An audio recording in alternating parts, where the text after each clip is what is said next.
Une balade à la plage, à la montagne ou bien encore sous-marine en suivant une tortue de mer. Médecine Augmentée vous invite cette semaine à vous relaxer en découvrant l'hypnose médicale par réalité virtuelle.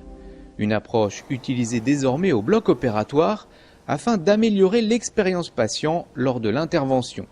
Comme ici, à la clinique Victor Hugo à Paris, où la technique est proposée aux patients depuis près d'1 an. Au programme cette fois-ci, mise en place d'une prothèse de tête radiale.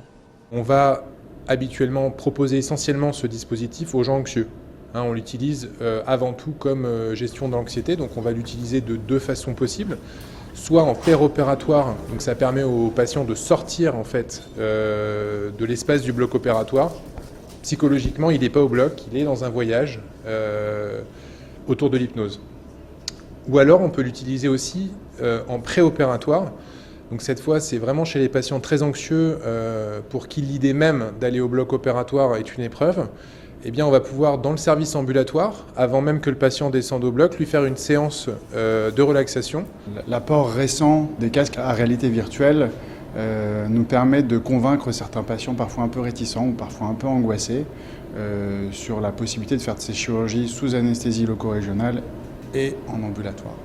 On peut paramétrer le dispositif pour différents types de procédures, donc que ce soit donc pour gestion de l'anxiété, gestion de la douleur, puisque c'est quelque chose qui fonctionne aussi en alternative sur la gestion de la douleur chronique ou aiguë en post-opératoire. Ça permet de ne pas utiliser de sédatifs chez tous les patients chez qui on va utiliser ce dispositif. En préopératoire et en péropératoire également, puisqu'en fait on utilise assez communément des sédatifs pour améliorer également l'expérience de l'intervention, que ce soit sur l'anesthésie loco-régionale, qui peut être assez douloureuse, ou pour le vécu de l'opération liée par exemple à l'agression sonore que représentent tous les instruments chirurgicaux comme la scie osseuse, etc.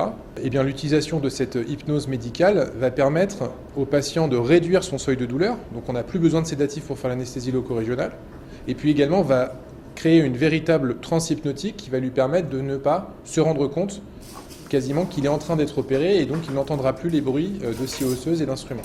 Alors la chirurgie prothétique est la chirurgie la plus lourde qu'on tend maintenant à pouvoir réaliser en ambulatoire, que ce soit l'épaule, le coude, le poignet et aussi également au membre inférieur. Dès lors qu'on peut y associer une anesthésie loco-régionale et locale, on propose aux patients ces casques de réalité virtuelle qui permettent de diminuer l'angoisse et de faire passer presque aux patients un bon moment.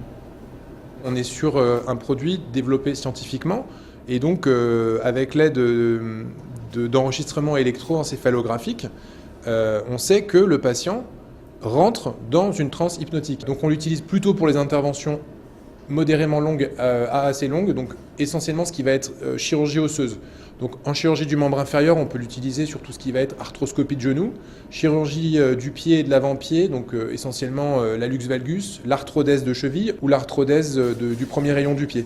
On l'utilise aussi beaucoup sur le membre supérieur, donc pour tout ce qui va être prothèse de tête radiale, pour ostéotomie des 2 os de l'avant-bras, fracture de poignet, chirurgie complexe de la main. On essaie au maximum de faire toutes les chirurgies, en tout cas pour le membre supérieur, en ambulatoire. Et ça permet de beaucoup déstresser les gens qui ont des personnalités parfois un peu angoissées parce qu'ils sortent d'un traumatisme, parce que tout simplement ils ont peur de la chirurgie et de l'anesthésie. On peut avoir recours pour des pathologies simples comme le canal carpien ou comme une prothèse de coude comme vous venez de voir. Avec ce dispositif, 80% des patients rentrent en état hypnotique à l'utilisation du dispositif. Et après, pour les 20% qui de toute façon ne seraient pas considérés comme répondeurs, en tout cas, il y aura une satisfaction, à la fois parce que ça distrait le patient et que ça lui apporte quand même un bien-être, et puis le sentiment qui est très important, c'est qu'on prend en compte son anxiété, qu'on prend en compte son vécu.